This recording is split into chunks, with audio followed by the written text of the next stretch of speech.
ladies and gentlemen, today we're here with another exciting topic. Today we're going to look at culture shock.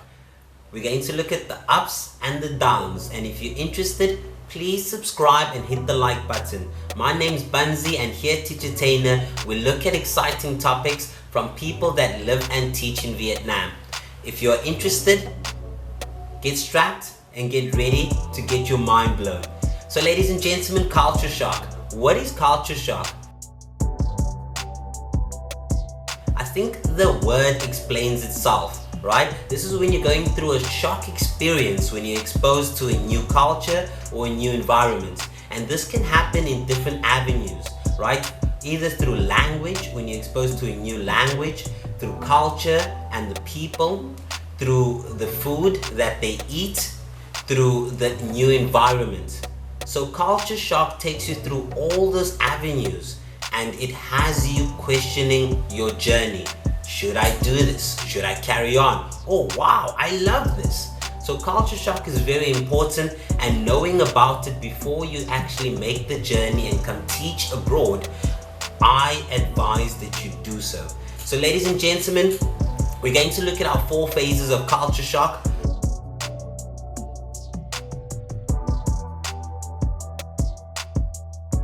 Phase number 1. This is the brand new phase, when everything's brand new, right? I remember my first time coming to Vietnam in 2016. I arrived at the airport, came out, took a cab. In the cab, on my way to the place that we actually organized to live, we saw the traffic, and I was like, oh my God. I've never seen so many motorbikes situated on one road going to one direction. Not knowing that Vietnam, majority of the people in Vietnam utilize motorbikes or scooters as a means of transport. So that was a massive culture shock. So transportation was the first part of brand new, and I was excited about it. I was like, oh, I love motorbikes. I started driving motorbikes from the age of 12 years old. So I was like, I'm gonna get used to this. This is so exciting, can't wait. And then I looked at the food, right? Arrived at my place the next day, slept, went to the next day to the restaurant, and I had my first experience of Vietnamese food. I ate some banh mi, some bánh bao, and some pho. In the beginning, this was like super delicious. It's still super delicious now, but I'm used to it now, right? And I remember my first experience eating a banh mi. I was like, oh, this is not special. We got egg, vegetables, and bread. So this is something I know. Not knowing in Vietnam that they love hot, spicy food. And there were some chilies dipped inside that banh mi. And ladies and gentlemen, let me just say I had a first experience of a banh mi that I will never forget. I took one bite from that banh mi, and it was super hot. It had me dancing. So food is also another, culture shock. And also when it comes to the language, right? The language in the beginning of that brand new stage, you're super excited, you want to learn the language, especially from my side or from my aspect, coming from South Africa, you as an average South African, you're able to speak 2 or 3 languages, 4 if you're more exposed. So coming to a country where I did not know the language was a definitely new experience. And in the beginning it was super exciting. I wanted to learn the language.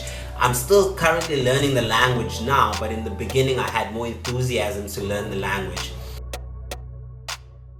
So right, this is the brand new stage where everything's brand new. You want to try out everything, you want to talk to everyone, or you want to try to talk to everyone, but they will tell you, "Không nói tiếng Anh, I don't speak English." So ladies and gentlemen, when it comes to the brand new stage, it's exciting. It's an upward upward trajectory, right? It's an upward movement of just like euphoria of everything's brand new, yeah. And then when you hit the climax of brand new, you actually start doing a reverse. And that's when we move to our second stage. And our second stage of culture shock is I miss home stage. This is the stage when you start comparing everything in your new environment to back home, right? So you go through the period of brand new becomes old, and through that old phase you start comparing the food. Oh my god, banh mi's are great, but I miss boerewors. You know, the traffic, I love driving motorbikes, but I miss driving a car. In South Africa, majority of the people do drive cars. You know, I love the new language that I'm learning, but I miss being able to be in a space and know what people are saying and being able to communicate to everyone. So you start comparing everything that you're going through to the I miss home stage. That is phase 2. And you start missing home a lot. You start missing home like and you go through that phase. Once you hit the bottom of that phase and you survive that phase, if you miss the depression part of it, that's when you go to phase 3. Phase 3 is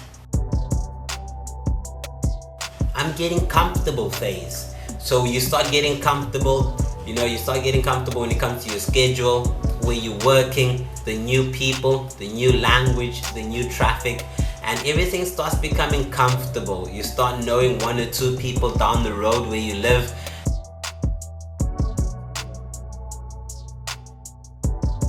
You start knowing 1 or 2 words or phrases in Vietnamese, and you're like, oh, okay, I can do this. This is not that bad. I can get out there and do this. And you start getting comfortable. I love this phase. This phase here of comfortability is like a mix between phase 1 and phase 2 of brand new and I miss home phase. It's a balance between the two. Because phase 3, when you are getting comfortable, you still want to try out new things, but you stick to what you know now that you built to comfortability in that last 3 to 4, 6 months, right? Your form of comfortability. Now we move on to the most exciting phase. The phase of all phases. Phase 4. Phase 4 is the mastery phase, right? When you master your new environment. When you're able to know what school you work for, you know how to get there like the back of your hand. You don't need to use Google Maps anymore. You know what food to eat and what food not to eat. I can give you a list of foods not to eat, right? So I've tried a lot of different kinds of food in Vietnam, and the food for me that I do not enjoy eating is 2 major foods. Number 1, mam tom.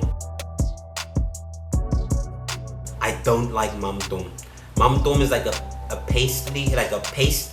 It's like a sauce that they put with extra food, and it's a different kind of taste. It's a taste that you have to be Vietnamese to like it. I'll just say that. And then the second food that I do not eat at all is called con vịt lông, which is duck embryo.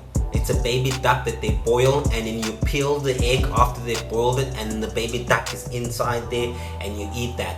It's a Vietnamese cuisine. My Vietnamese wife, she loves it. She loves it. And the third one, the bonus one, is durian. Durian is a fruit that is a massive Vietnamese cuisine. Majority of Vietnamese love it. And this is the fruit that I use to bribe my wife when I'm on the bad side. She loves it. And I do not like it at all. It has a special smell, and it could clear up a 20-room house. I'm telling you guys. It's not a joke. So ladies and gentlemen, you start getting to that phase of mastering everything. You start making new friends. You start making sure that you keep your relationships that you started building with Vietnamese friends and foreign friends. You start mastering exactly your goals. Going to your goals. when it comes to your goals, your family and friends from the country that you come from are going to definitely ask you two major questions. Question number one, they're going to ask you, when are you coming back home? Or they're going to ask you, what's your plan? When are you coming to visit? So these questions help you to get into a goal-orientated mindset where you start asking yourself these questions. Oh, when am I planning to visit home? I need to budget for that. I need to plan for that. Oh, how long am I planning to stay in this country? What am I going to do after that? So it helps you to be goal orientated. Once you get to phase 4, you start mastering everything, you start building on your goals, you start enjoying your extracurriculums. For example, my extracurriculums are cycling and going to the gym. I love them. I have, my places where I actually go to almost every second day that everyone knows me. By now, I'm not brand new, and that's the exciting phase. But to get to phase 4, ladies and gentlemen, you have to go through phase 1, 2, and 3, especially phase 2. Phase 2 is a very difficult phase. When you're coming down from phase 1, the brand new stage, and you hit that bottom area, right, where you're actually questioning, did I make the right move moving to this new country? Why did I do this? I don't like the food. I miss home. I miss my family. I miss my parents. I miss my friends. When you go through phase 2, if you do not have the right foundation and support structure, you actually go through depression. And if it's not sorted out or balanced out correctly, you will definitely not last in your new environment. Culture shock will end your journey right there, because you'll go through this depression where you don't want to even leave the house because of everything irritating you, and you'll just decide to go back home.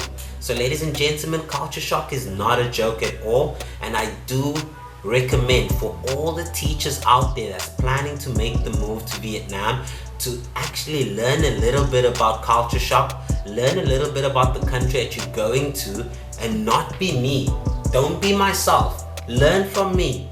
Do not just go to a country and you know nothing about it, because everything becomes brand new and phase 2 becomes very difficult.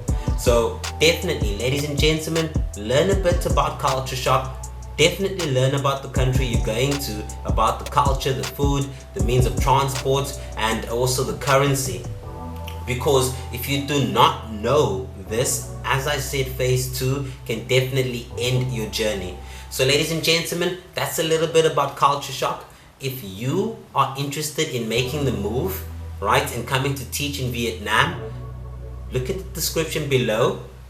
With CBT Teaching, incorporate with Teacher Tainer, we help teachers that are willing to make the move from their native countries to come teach in Vietnam to go through the process. We help you with getting your passport, your TEFL certificate, certifying and notarizing your credentials, getting your health check, your police clearance, all the documents that you need. We help you get all of that with consultation, and also we do something that no one's doing in this industry.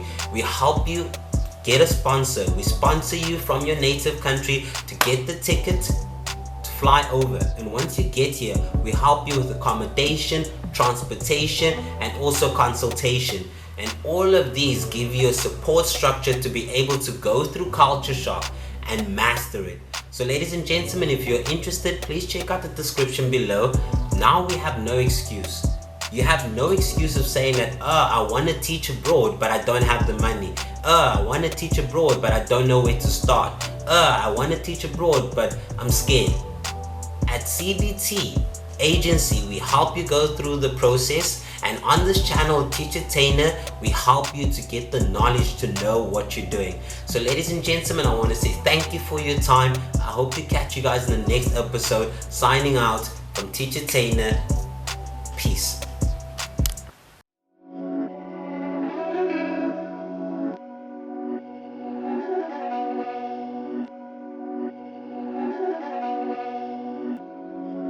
Peace by